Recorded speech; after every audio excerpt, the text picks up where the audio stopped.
Mabiyayang umaga mga kapatid sa bawat isa sa atin sa pangalan ng ating Panginoong Hesus. Narito po tayo sa ating pong Grace and Promises Daily Devotion. And our today's word in which we need to agree, believe, claim, and declare. As what I repeatedly say, it is not sufficient for the word that we will just read it, we will just study it, or we will just hear it. Kailangan po natin itong sang-ayunan ng buong puso, sampalatayanan ng buong puso, angkinin ng buong puso at ideklara ng buong puso ng magkagayon. Ito po ay magkaroon ng kapangyarihan at katuparan sa ating mga buhay. Let us read here in Proverbs 20:13, Tagalog ang Biblia. Siyang nagtatakip ng kanyang mga pagsalangsang ay hindi giginhawa, ngunit ang nagpapahayag at nag-iiwan ng mga yaon ay magtatamo ng kaawaan. And in Amplified Version, Proverbs 28:13, he who covers his transgressions will not prosper, but whoever confesses and forsakes his sins will obtain mercy. Mapagpala po ang salita ng Diyos na ating pagbubulay-bulayan ngayon mga kapatid. We all know ng author po ng Book of Proverbs is no other than King Solomon himself. King Solomon, known as a man of wisdom because he chose, brethren in Christ, wisdom rather than wealth. And King Solomon was the third king of Israel nung ito po ay united pa, and he was the son of David. And here, brethren in Christ, ang sinasabi po mga kapatid, na siyang nagtatakip ng kanyang mga kasalanan dahil hindi lahat po ng tao ina-acknowledge, ina-admit, or inaamin ang kanilang mga kasalanan. Other are still hiding in the sight of God. Mga kapatid, our God is a foreknowledge God at wala po tayong pwedeng itago, wala tayong pwedeng ikubli, wala tayong pwedeng ilihim sa Kaniya. He knows everything. At alam naman po natin na mayroon tayong mga secrecy, tinatawag po natin mga confidential things na ang tanging nakakaalam lang po ay ikaw at ang Diyos. Subalit mga kapatid, ang winiwika po dito ni Solomon ay we have to admit, brethren in Christ, at ang ating mga pagkasalangsang, ang ating mga pagkukulang, ang ating mga pagkakamali, ang ating mga pagkakasala. Kasi again, others are still hiding. Nagsisikap pa rin nilang itago at ikubli, ilihim sa Diyos. Samantala, wala po tayong maililihim, wala tayong maikukubli at wala tayong maitatago sa mata ng Diyos. Kasi tayong mga anak ng Diyos, born again Christian at mananampalataya, we cannot promise na hindi tayo magkakamali, hindi tayo magkukulang, hindi tayo magkakasala sa harapan po ng Diyos. Of course, bilang tao at habang nandito pa tayo sa mundo, vulnerable tayo and mayroon pong possibility at saka tendency na tayo rin ay magkamali, magkulang at magkasala. Subalit, ang winiwika po dito, mga kapatid, available naman po ang awa at habag po ng Diyos sa bawat nagkakasala. Ang kailangan lamang po natin ay marunong tayong umamin sa Diyos, and of course, kailangan po natin itong hindi lamang aminin, kundi kailangan po natin itong pagsisihan at kailangan po natin itong talikuran. Dahil ang iba naman, marunong umamin, subalit hindi sila marunong magsisi at hindi sila marunong tumalikod sa mga pagkakasala. At again, kinontrast po dito ni King Solomon na ang mga nagkukubli o nagtatakip ng kanilang mga pagsalangsang ay hindi gumiginhawa, vice versa.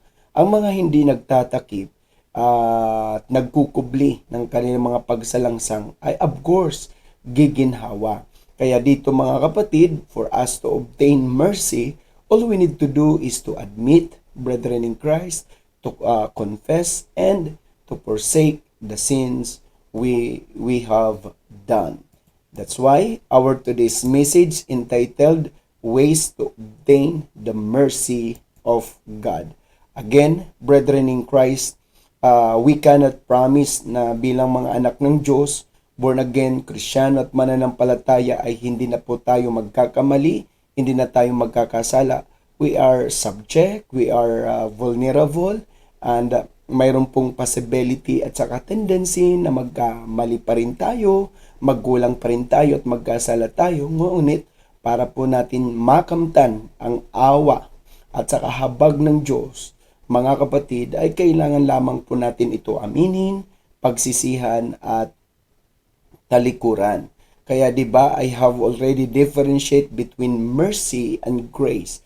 Pag sinasabing grace, hindi natin nararapat matanggapin dahil tayo ay mga nagkasala, subalit tinanggap natin. Iyan po ang tawag ay biyaya. Ang habag naman, mga kapatid, at awa ay ito naman, mga kapatid, ang mga nararapat natin tanggapin tulad po ng parusa dahil tayong lahat ay nagkasala pero hindi na natin tinanggap ang parusa. Ang tawag riyan ay awa at habag po ng Diyos. Kaya kapag tayo ay marunong magtapat sa Panginoon, ang Diyos naman ay maawain at mahabagin sa atin. And His mercy and His grace is always available to those who come to Him. And our today's promises, we are going to acronym the word cliff and twist. CLIFF and TWIST, brethren in Christ. Ito po yung ating mga dapat gawin kapag tayo ay nagkakamali, kapag tayo ay nagkukulang, tayo ay nagkakasala o nakakagawa ng labag sa kalooban ng Diyos, nakakagawa ng labag sa kagustuhan ng Diyos, labag sa mga salita ng Diyos, mga kapatid. First point, we must confess our transgression before God. Kailangan po natin ikumpisal, ating pong sabihin, mga kapatid, ang ating mga pagsalangsang sa harapan po ng Diyos. And again, His grace and mercy is always available sa buhay ng bawat isa sa atin. Kaya mahalaga po, ang pagkukumpisal ay hindi po ito ginagawa sa tao. We can do this doon sa taong ating pinagkasalanan. Pero doon sa tao na hindi natin pinagkasalahan, we don't need to confess our sins to them.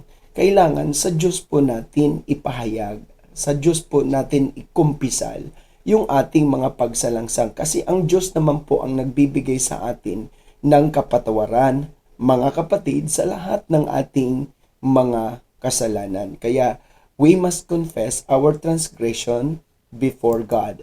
And second point, we must leave our wrongdoings before God. Mayroon tayong mga kamalian na nagagawa sa harapan po ng Diyos at kailangan natin itong iwanan, mga kapatid, kasi pwedeng i-admit natin ang ating mga wrongdoings, pwede natin sabihin natin, aminin ang ating mga wrongdoings, pero if we are not willing to leave it, mga kapatid, for what? Useless ang ating pong pag-admit at pag-amin ng ating mga kamalian na nagawa sa harapan ng Diyos. Once na tayo ay ating inamin, ating inadmit ang ating mga kamalian, see to it that you are also willing to leave it. Kaya mahalaga ho na marunong tayo tumalikod sa pagkakasala. Kasi actually sa isang demonstration, kapag tayo ay nakaharap sa kasalanan, nakatalikod tayo sa katuwiran. At kapag tayo ay haharap sa katuwiran, nakatalikod tayo sa kasalanan. Vice versa, brethren in Christ, kung tayo ay nakaharap kay Satanas, nakatalikod tayo sa Diyos. Kapag humarap tayo sa Diyos, nakatalikod tayo kay Satanas. At in the same way, brethren in Christ, kapag lumalapit tayo kay Satanas, manonotice natin na lumalayo tayo sa Diyos.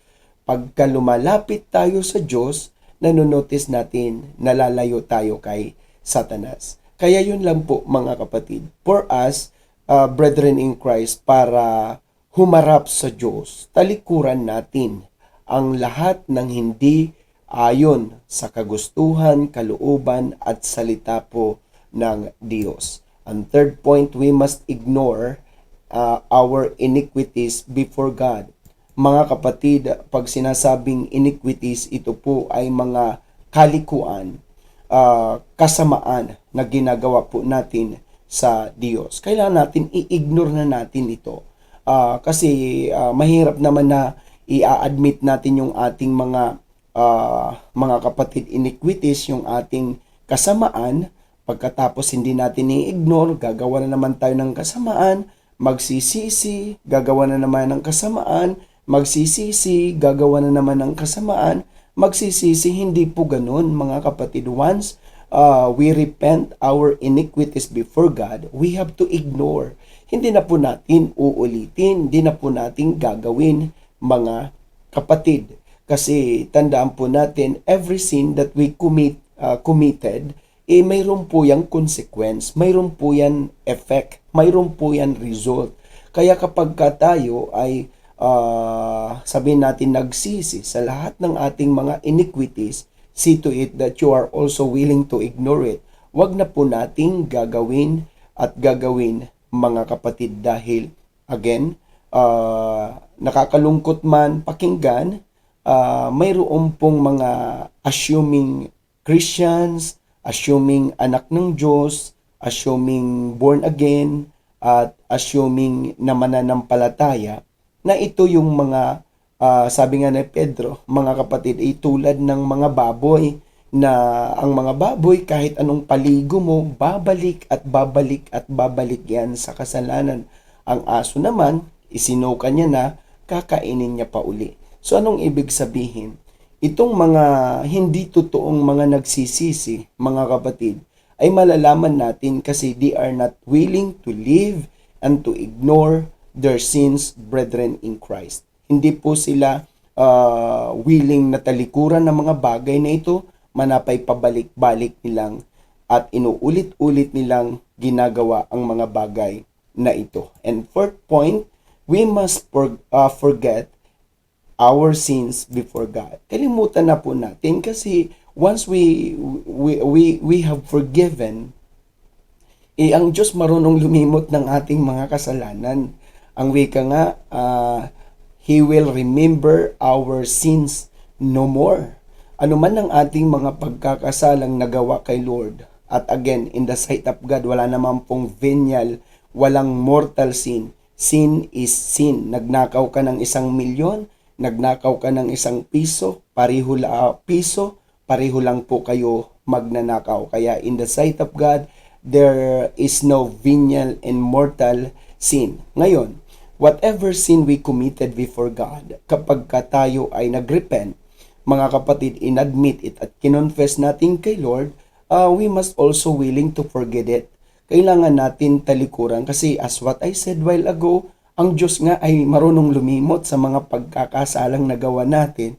Bakit hindi tayo marunong makalimot? Minsan nga po sa aking pangangaral, ako ay pabirong nagsasabi na kung mayroong hindi nakakalimot na mga pagkakasalang nagagawa natin, walang iba minsan kundi yung mahal natin sa buhay, particularly yung ating asawa. Nagpatawaran na, pero after month, after year, mayroon pa rin pong mahalungkat siya sa mga nagawa mong kasalanan dati. Bakit? Kasi pwede sila magpatawad, but they cannot forget, brethren in Christ.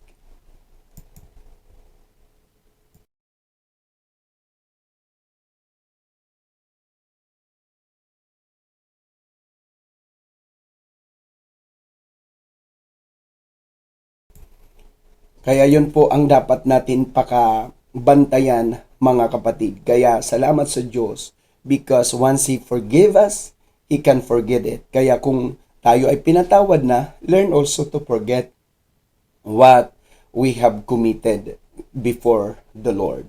And fifth point, last point, we must forsake our trespasses before God. May mga trespasses tayo, mga kapatid. Ang sa Tagalog nga ay pagkakautang. Ibig sabihin, ito yung mga hindi natin mga nagawa na mabuti, ito yung mga bagay na nagawa natin na hindi mabuti sa ating kapwa. Kaya nga 'di ba lumabas po yung tinatawag na golden rule na kung ano ang nais mong gawin ng iba sa iyo, yun ang gawin mo sa kanila.